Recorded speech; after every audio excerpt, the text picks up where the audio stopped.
On a une autre question. Évidemment, les Bleus ont été inefficaces pour la troisième fois en 3 matchs. Mbappé, Dembélé, quel attaquant vous a le plus déçu ce soir? Habillage, faites entrer les vendangeurs, s'il vous plaît. On y va. Quel attaquant vous a le plus déçu? On note Mbappé, Dembélé. C'est nos 2 stars. Moi, je vous dis, il y en a un qui vous a particulièrement déçu. Constat, Régis, vous me dites quoi? Je crois que j'ai répondu les deux. Ouais, les deux. Les deux. J'arrive pas à les départager. Les deux. Giovanni, vous me dites les deux, vous aussi, hein, c'est ça? Non, mais moi, un peu plus Kylian, mais un peu plus. Un peu plus Kylian, d'accord. Stéphane, vous me dites? Non, moi j'ai Dembélé. Dembélé, ok. Jérôme? Dembélé. Dembélé. Jo, vous me dites? Kylian ou Ousmane? Non. Ouais, les deux. Les deux? Les deux? Ouais, ok. Bah, Dembélé, là, il y a quelque chose qui s'annonce. Ah oui. Ouais, je peux plus là.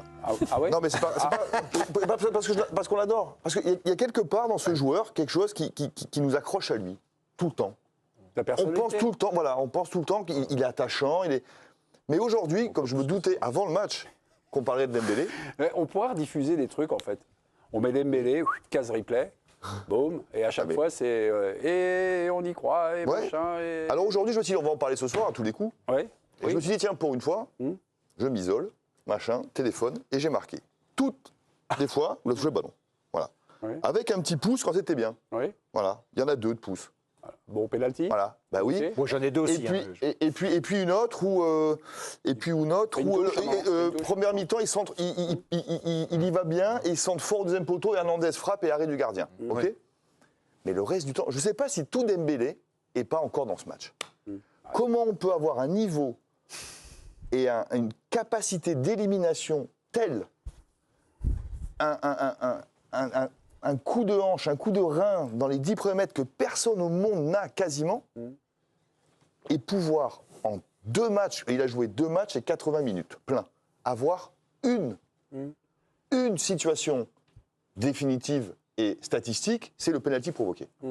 Ce n'est plus possible à ce niveau-là. Sauf qu'à droite, Pénalty qui doit plus à la naïveté du défenseur Aussi. qu'à son talent. Même donc s'il ça a veut son dire talent, qu'à un moment évidemment. donné, quand tu peux dire, mais là j'ai fait toutes les actions une par une, j'ai revu le match après. Mais Jérôme, après, Jérôme, je reprends pour vous redonner la main. Voilà. J'ai fait exactement la même méthodologie. Voilà. Et vous avez j'ai combien de pouces noté- Vous avez combien de pouces Non, justement, beaucoup non. plus, pardon. 63e minute, la France attaque, c'est Dembélé, il accélère, Je l'ai. il rate son centre et sa frappe. On ne sait pas si c'est un centre, si c'est une frappe et tout ça. Devant lui, il y a les 2 joueurs offensifs. Il y a Giroud et Mbappé. Il y a Giroud qui fixe, Mbappé qui plonge. Et il y a l'autre Dembouz. Bah, ça se déroule devant lui. Et je me dis, mais merde, donc il n'y a pas de choix. Mince. Non, oui, flûte. Tu sais qu'ils ils sont au fond au-dessus du but là. Dembélé, non, ma question, Dembélé, est-ce qu'il comprend le jeu? Non, mais le jeu collectif, je dis. Est-ce qu'il y a un problème de compréhension de jeu collectif, de voir ce qui se passe, qui se trame autour de lui? Voilà, Jo, je ne sais pas sur la. Je ne peux pas répondre non à cette question, tu l'assassines. Il est en équipe de France, c'est pas possible de répondre non. Si? Pas moi. Hein. Moi, je sais pas, Moi, je partage- pas abasourdi par son jeu. Oui, par moi je tout, là. partage tout ce Même qu'a dit l'action Jérôme. qu'il a, tu vois, l'action qu'il a. Tout ce qu'a dit Jérôme. Moi, je sais pas, c'est un joueur international qui joue dans les grands clubs, il arrive face au gardien, il tire sur le gardien, quoi. Ouais. Je sais pas, t'es gêné par rien, tu cherches même pas un côté, une zone, rien. Il frappe dans la balle. Moi, je n'arrive pas à comprendre la technique qu'il a de dribble, des 2 pieds, de ci, de là, de quand il arrive pour faire un centre ou pour arriver devant la cage. J'ai l'impression, j'ai rien contre les joueurs amateurs, mais j'ai l'impression de retrouver des joueurs amateurs, quoi. Ouais. Mais vraiment d'un niveau bas. Et t'arrives pas à comprendre parce que lui, il comprend pas lui-même, à mon avis. Mais je sais pas, moi, Ouais, tu vois, c'est mais même sentiment là, de le jeu. truc simple, quoi. C'est face au gardien, t'as juste à éviter le gardien, en fait. Il y a une Et tu action- tires droit sur lui. Il y a une action également qu'on a relevée, qu'on a revue ensemble, c'est Dembélé, c'est Mbappé. On est à la fin de la première période, il me semble. Il attaque vraiment la surface côté gauche. Il va se retrouver donc face au gardien, mais dans un angle très Ah, fermé. de l'autre côté. Ouais, Oui. ouais. Et Dembélé, lui, n'a pas vu cette situation. Pareil aussi. Et Dembélé reste sur son aile. Oui, Il ne sur cette ferme action, pas. il y a une Ouais. attaque qui est construite côté Exact. donc gauche de la France. Ouais, ouais. Et en fait, Dembélé se retrouve au niveau des 18 de l'autre Ouais. côté. Tu Et sais donc, qu'il y a- quand il y a il la- voit que, moi, je sais pas, un joueur mais- qui joue extérieur comme ça, quand il voit que l'action va aller là-bas, Mais dans l'action, tu commences à aller vers l'axe. Et normalement, il y a quand la même- Mbappé arrive, il doit Mais être c'est devant. pire, En plus, il y a la avec sa même à la vitesse, il doit être 69e. devant le gardien. Et il y a juste à ce que Mbappé lui donne, il n'a plus qu'à la pousser. Il y a la Mais même- même là, il ne pense pas 69e, à ça. il y a la quoi. même. Hernandez, il déborde. 69e. Et Dembélé, donc il met du temps, enfin, il met du temps. Il y a 3-4 secondes, tu vois. donc Et pendant ce Dembélé, temps-là, il il a va pas, quoi. l'opposé Il n'y va pas. en dehors des 18 mètres. et je le vois filmer de loin, je dis mais il va rentrer quand même. Et où est-ce qu'il arrive le centre d'Hernandez? Il arrive exactement. Si Dembélé avait fait 10 mètres, 10, hein, pas 20, pas 30, 10, il poussait au fond dans le but vide. Donc la compréhension du jeu, effectivement, sur les actions à l'opposé. Comprend-il le jeu? Sur les actions à l'opposé, elle me pose un vrai problème. Moi, ce qui me gêne avec Ousmane Dembélé, c'est l'absence de progression sur la zone de vérité, que ce soit sur le centre ou le tir, parce que c'est quelque chose qu'on a vu. Sur la compréhension du jeu. C'est un peu gênant pour un attaquant, un joueur offensif. Évidemment que c'est gênant. Sur la compréhension du jeu, moi, je vais aller un peu dans le sens de Régis. Sur ce que j'ai vu, par exemple, cette saison au Paris Saint-Germain, où Luis Enrique, par rapport au schéma de ce qu'il demandait, par rapport aux courses d'Achraf Hakimi, par rapport à plein de choses qu'il avait mis en place sur le côté droit, avec les déplacements de Warren Zaïre-Emery et du latéral marocain, il y a plein de fois où, en tout cas dans la manière de se situer, c'est quelqu'un qui comprend le jeu, qui a un bon sens du football. C'est plus au moment de la zone de vérité, sur le geste, mais sur la compréhension globale du jeu. Est-ce qu'il comprend le jeu ou est-ce qu'il a besoin d'un entraîneur qui lui dit exactement où il doit se bouger, où il doit se mettre sur le terrain? Avec voilà, Luis Enrique, là, ce que tu dis, j'ai plus cette impression qu'Enrique lui a vraiment montré les positionnements, les schémas, etc. Mais avec Xavi, par exemple, à Barcelone, il a été utilisé parfois dans d'autres registres, où il a eu des rôles parfois un peu plus axial. On l'a vu cette année avec Luis Enrique aussi, qu'il l'a remis. Non, mais il a une compréhension. Ce qui est parfois très agaçant et très déstabilisant, c'est qu'il n'arrive pas à finir. Mais quelque part, la question que je me pose juste, c'est que avec Ousmane Dembélé, tu as aussi un constat très clair. Tu sais ce que tu as et tu sais ce que tu n'as pas. Parce que tout ce qu'on dit là, on le répète. Ça fait 5 ans qu'on dit la même chose. Donc pourquoi Deschamps, pourquoi Enrique, pourquoi Xavi le font jouer? Pourquoi Deschamps le fait jouer? Alors je ne suis pas sélectionneur, mais parce qu'il a quand même l'arme absolue du football. Il élimine. La vitesse et le centre en retrait.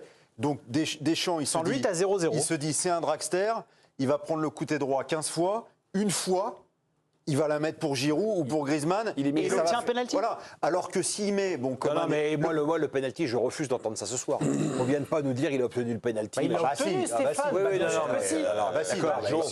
pas dire que c'est que la naïveté du gars. En 3 matchs, tu as Kivior qui fait une intervention grotesque dans la surface. Ça sauve Dembélé, non. Si tu occultes ça, c'est le zéro absolu. On va aller là, on va aller dans le mur si on raisonne comme ça. C'est pas lui qui court, quoi. Ouais. Et le défenseur fait une erreur. Il va plus vite que Kivior, il pousse le ballon. Et il est très naïf. Une erreur quand même. Oui, d'accord, on va pas le lui enlever, mais c'est pas ça qui va sauver le premier tour de Dembélé. J'ai une question pour Bertrand, parce que Bertrand, je crois qu'il y a quelques mois de cela, vous avez eu la chance de rencontrer Ousmane Dembélé, c'était avec l'ami Loïc Tanzi, vous l'avez interviewé et vous lui aviez posé des questions sur son inefficacité devant le but. Vous étiez allé peut-être un peu chercher. Tiens, est-ce que tu travailles? Qu'est-ce qui vous avait répondu, Ousmane, devant le but? Parce que je reviens sur l'expression de Johan, j'ai l'impression parfois, devant le but, dans la zone de finition, de voir un joueur amateur. On parle quand même d'Ousmane Dembélé. Qu'est-ce qui vous a répondu, mon cher Bertrand? Il nous avait répondu avec Loïc que c'était un domaine de son jeu qui travaillait, évidemment, qu'il avait la volonté de faire plus. Faut surtout pas penser qu'il se satisfait de ses statistiques, notamment de son nombre de buts marqués, parce qu'au niveau des passes décisives, ça a plutôt toujours fonctionné pour lui. Je crois que la dernière année, il était meilleur passeur, ou celle d'avant, de Liga, mais son efficacité, oui, c'est un de ses talons d'Achille de son jeu, et il travaille, mais manifestement, ça ne porte pas suffisamment ses fruits. En Ligue des Champions, il avait retrouvé un petit peu d'efficacité pendant les matchs à élimination directe, mais sur la durée de la saison, même au Paris Saint-Germain, c'était insuffisant dans ce domaine. Il privilégie souvent la force au choix des zones, c'est en tout cas les impressions qu'on a, et c'est un problème qu'il a beaucoup de mal à corriger. Et, au-delà de tout ce que vous avez dit, son premier tour, oui, il n'est pas suffisant pour un joueur de sa dimension, et je pense que apprécier le joueur qu'il est, c'est aussi savoir être exigeant avec lui. On ne peut pas se satisfaire d'un bout de penalty provoqué ou non, de quelques corners pas trop mal tirés. C'est pas suffisant pour un joueur de sa gamme. Moi, ce qui m'a frappé aussi pendant ce match, mais c'est le constat de toute cette phase de groupe, c'est le manque de complémentarité avec Jules Koundé. C'est arrivé en toute fin de match, mais à ce moment-là, il était plus sur la pelouse, où Jules Koundé a pu un peu faire des centres ou des passes qui ont amené du danger, mais systématiquement, Jules Koundé reste derrière lui. Il y a que d'un contre un, Il y a très peu de diversité dans le jeu de nos attaques sur le côté droit. Autant côté gauche, il peut y avoir par séquence, pas suffisamment, mais une affinité entre Mbappé, Théo Hernandez, Barcola, ça combine. Là, vraiment, que c'est quand il y a une isolation un peu comme en NBA, quoi, en fait, côté droit, et c'est vas-y Ousmane, fais-nous des dribbles, ok, ça va pas trop mal, et après c'est centre, et jusqu'à maintenant, ils ont toujours pas trouvé preneur. Fallait pas centrer aujourd'hui, parce que de toute façon, quand il centre, il n'y a personne. Il n'y a aucun joueur de tête, il n'y a pas de présence dans la surface de réparation. Et si on avait besoin, mais bon, on n'en a pas besoin, mais ce match-là, il confirme que Mbappé numéro 9, c'est pas possible. C'est pas possible. On ne gagnera pas l'Euro avec cette configuration-là, c'est pas possible. Ouais, mais devant, c'est pas possible. À gauche, c'est pas possible parce qu'il revient pas. Donc il faut le mettre où? Non, bah si, à gauche, il revient. après, tu organises ton équipe par rapport à cette faiblesse-là. Mais là, le droit, on l'a pas. Oui, mais il faut peut-être aussi qu'on sorte de cette obsession de il revient pas. Là, aujourd'hui, le problème, c'est comment on marque des buts, quoi. Comment on enflamme les matchs. Oui, mais on est d'accord qu'il ne se replace pas à gauche. Il perd plus personne à gauche. En équipe de France, il l'a quand même mieux fait à la Coupe du Monde qu'il ne le fait. Jamais, il ne le fait pas du tout. Là, il y a par contre un travail de management à faire. Mais là, Mbappé aujourd'hui, moi, j'ai plutôt. On avait le débat. La question d'Olivier Ménard, c'était Dembélé-Mbappé. Moi, j'ai vu quelques bonnes choses quand même dans ce qu'a fait Kylian Mbappé aujourd'hui par rapport à ces circonstances de la saison et du moment. Mais par contre, on ne peut pas le mettre en numéro 9. On ne peut pas avoir en équipe de France Mbappé numéro 9. C'est pas possible. Non, mais juste parce que Bertrand, il soulève un truc. Il parle du côté gauche. Mais sur le côté gauche, le profil du latéral, c'est Théo Hernandez. Même si je trouve que Jules Koundé, pour le coup, depuis le début de l'Euro, et honnêtement, je l'ai enterré et à tort, je trouve qu'il fait un super début d'Euro. On arrête de dire du bien des Bleus. Maintenant, côté gauche. Il défend bien. Mais c'est pas un latéral droit. Moi, je serais curieux, ça n'arrivera pas, mais moi, je serais curieux de voir Ousmane Dembélé avec un latéral comme Jonathan Klaus, par exemple, avec quelqu'un qui propose, qui a des courses, parce que effectivement. Ça sera pas plus précis dans ses centres. Qu'on envoie. Par contre, Klaus, sur les actions, là où je suis d'accord avec toi, je dis, c'est que sur les actions dont parlait Jérôme, quand les centres ils viennent de l'opposé, Klaus, il sera là, parce que lui, c'est dans sa compréhension du jeu. Oui, mais qui finit? Mais Klaus centre. C'est Klaus. Qui finit. Oui, non, mais Klaus centre. Si Dembélé centre, il n'y a personne. De toute façon, il n'y a personne. Il faut demander à M. Deschamps. Mais juste sur Dembélé, ce qu'on lui demande, c'est de fermer le couloir, puisque Koundé se réaxe, et d'aller disputer des 1 contre 1. C'est concrètement ce qu'on lui demande. Donc on peut exiger plus de justesse, mais à mon avis, c'est exactement ce qu'on lui demande de faire, et c'est pour ça que Deschamps le remet. Mbappé à présent. Bon, les deux, mon colonel. Alors Mbappé, lui, il a eu des occasions. Grosse occasion à la 42e minute. Mbappé qui accélère, mais sa pichenette est déviée par l'incroyable. Il finira MVP du match, Skorupski. Mbappé infernal à la 45e minute, une de Barcola, mais l'angle est encore trop fermé. Mbappé pour la 5e occasion française, arrêt de Skorupski, gardien de Bologne, qui est encore décisif. Et puis la 6e occasion et la dernière. Mbappé qui cadre. Il lui prend Barcola un peu, sur l'action de la mi-temps. Vous trouvez? Il arrive plus vite que lui. Ouais. Et je ne sais pas si Barcola n'est pas bien sur les appuis aussi. C'est pas flagrant. Parce que Barcola s'efface, après lui il comprend que bon ok, je m'en vais. Mais c'est lui qui amène l'action, et je pense que si Kylian n'arrive pas, Barcola il est pas mal peut-être, il a un petit peu plus d'angle. De toute façon, faut pas croire, c'est utopique de penser qu'on va avoir le Mbappé de 2018, de 2021, de 2022. Il sort de 6 mois très quelconques, il a eu une préparation qui n'était pas bonne, là maintenant il a fracture du nez au premier match. Donc, il a le dos en compote et il a le genou... voilà, moi je trouve que ce qu'on voit de lui par rapport à tout ce climat-là, à ce contexte-là, c'est pas si mal, Ouais, aujourd'hui. Vous trouvez que le penalty provoqué sauve le match de Dembélé, honnêtement ? Avant que Bertrand prenne la parole, vous étiez un peu là-dessus. Je trouve que si vous pensez ça, mais parlons d'Mbappé, Dembélé, on a fait. Si pour eux, le penalty provoqué sauve le match, c'est tout. J'ai répondu oui à cette question. Moi, je trouve que oui, sinon oui, parce que sinon il se passe, sinon c'est zéro absolu. Mbappé. Non, Mbappé. Pourquoi j'ai mis dos à dos à Dembélé? Parce que Dembélé sauve son match avec son péno, et je trouve que Mbappé sauve son match en concrétisant le penalty. Voilà. Sur le match d'Mbappé, moi je suis d'accord avec Stéphane. Je trouve qu'il n'est pas en forme du tout. Il est en méforme totale. Alors on peut parler des caractéristiques du joueur qui se replie pas assez, qui est peut-être trop égocentrique ou ce que vous voulez. Là on sera tous plus ou moins d'accord. Dans son registre d'attaquant. Mais je trouve qu'il est en méforme totale. Voilà. Oui, il n'est pas à un moment, il est dans dans la surface. Je ne sais pas si vous remémorez l'action. Il a l'ouverture, il peut ouvrir son pied. Elle va pas assez vite, il la monte pas assez. Il la met trop à l'horizontale du gardien. C'est la fin du match. Il fait des mauvais choix. Enfin, je sais pas. Mais juste par rapport à ça, et là, non, mais je trouve qu'il n'est pas dans le même temps. Je vais aller dans ton sens, parce que vu que Mbappé, en gros, depuis 3 ans, on ne peut plus rien dire sur Kylian Mbappé, parce que soit c'était de la faute. Il dit pas ça. C'est un débat permanent. C'était au PSG. C'était de la faute des méchants Qataris, Nasser Al-Khelaifi, de Messi, de Neymar. Nasser, il lui a tué sa saison. Ça, on peut remercier sa saison. Il n'y a pas de souci. Le pauvre, il est devenu riche. Il n'y a pas de problème. Je veux juste parler du foot. Moi, je veux juste parler du foot depuis 2 ans.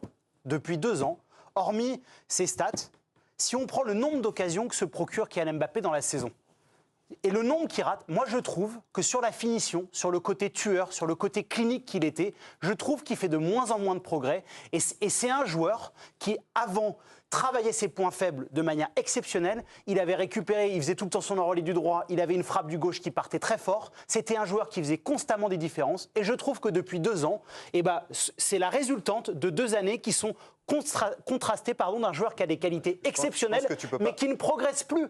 Mais non, mais tu peux pas mettre cet euro dans la continuité des 2 années, parce que comme l'a dit Stéphane, il a perdu 2 ans à Paris, on est d'accord.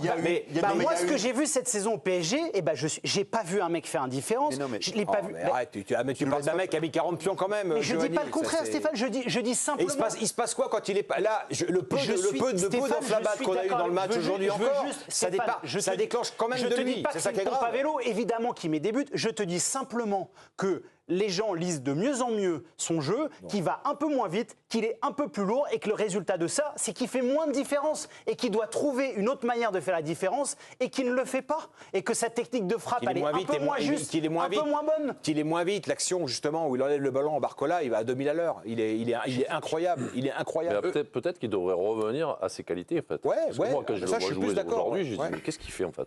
Il est tout le temps en train de décrocher, il veut faire des passes à 4 mètres. J'ai l'impression que le mec, il a le numéro 10 dans le dos et il se prend pour un meneur de jeu. L'image qu'elle a, Jo, là, où on le voit, là où l'arbitre doit laisser l'action d'ailleurs.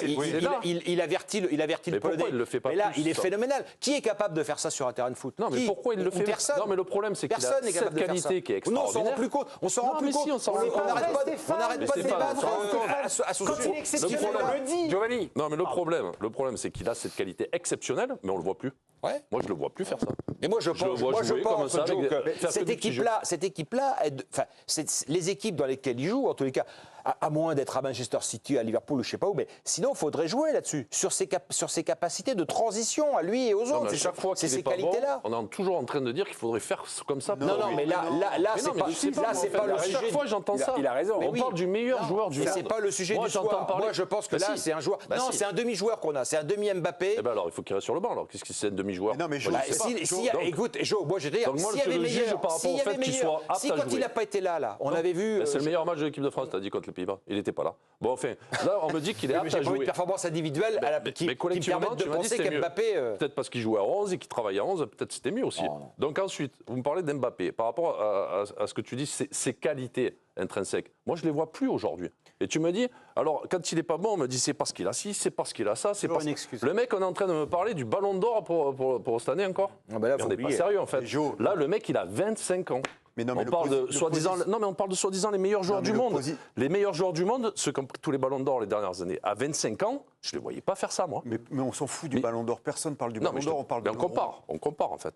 Mais moi, je compare pas Mbappé à Messi. Mais lui, il doit te faire gagner tous les matchs, comme il faisait les 2 autres. Non, mais tu dis, on lui trouve toujours des excuses. Chaque fois qu'il est pas bon, c'est parce qu'il y a un truc. Mais est-ce que tu serais d'accord pour dire que le fait qu'il joue en ce moment dans un poste hybride et qu'il n'est pas fixé sur le couloir gauche... C'est lui qui veut jouer là. Il fait ce qu'il veut. Mais il n'a pas... Tu crois que c'est Deschamps qui lui dit tu joues là et je veux pas te voir là. Pour lui, il fait ce qu'il veut, le mec. Mais qu'on continue à dire que c'est pas lui, c'est parce que le pauvre, on le fait jouer là, pas là. Il n'a pas à faire ce qu'il veut. Mais il fait ce qu'il veut, en fait. Vous n'avez pas compris? Je ne crois pas une seconde. Attendez, tu crois que c'est Deschamps? Je ne crois pas qu'une seconde. Qu'en équipe de France, c'est Deschamps qui a dit tu vas te mettre neuf. C'est Mbappé qui a dit moi je veux jouer neuf et tu mets Barcola. Ah bon, tu crois? Ah bah non, je crois pas. Tu sais que pour qu'il sorte avec son nez cassé, il a fallu que Deschamps lui dise c'est bon, tu sors. Parce qu'il lui a pas dit. Ils lui ont même amené le maillot pour qu'il se change et pour qu'il reste sur le terrain. C'est lui qui doit. C'est pas Deschamps qui dit tu sors. Je sais, tu l'avais rejoint. Non, mais c'est pas Deschamps qui dit tu sors. C'est lui qui dit Régis, c'est une question à vous poser. Je te pose une dernière question. Tu seras peut-être pas d'accord. Est-ce que tu penses pas que s'il joue ailier gauche, une bonne fois pour toutes, sans qu'on lui demande son avis et qu'on lui dit joue là, on retrouvera le vrai Mbappé. Alors physiquement, il est pas au top. Moi, je pense qu'on ne le retrouvera pas sur le haut. Stéphane, les questions, vous n'étiez pas. Je sais pas, parce que quand il jouait à gauche, au PSG, on disait que c'est Luis Enrique qui le colle trop là-bas. Il n'est pas libre. Après, quand il joue dans l'axe, c'est pas son poste. Alors, il faut qu'il joue, en fait. Moi, quand il joue à gauche, les mecs, ils arrêtent de le mettre à gauche. Parce que quand ils défendent, ils viennent pas. Tu crois qu'ils les aident, les mecs, derrière?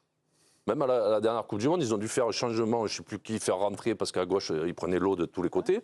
Bah moi, donc je ne sais pas où il faut qu'ils jouent, en fait. Deux avec Barcola ce soir, qui se marche sur les pieds. Ah ben non, mais je me dis, mais ça peut pas toujours être la faute. Mais là, c'est la responsabilité du sélectionneur. Didier Deschamps a mis Marcus Thuram parce qu'il savait, et tout le monde sait que Mbappé, en dépit des méchants Qataris et du méchant Paris Saint-Germain, il n'était pas dans une forme optimale sur l'aspect athlétique. Donc on a mis Marcus Thuram. C'est pas en dépit, c'est à cause. Non mais c'est pas rien. C'est jamais de sa faute. L'origine du mal, il faut le détecter pour comprendre la situation. Sinon, tu comprends rien.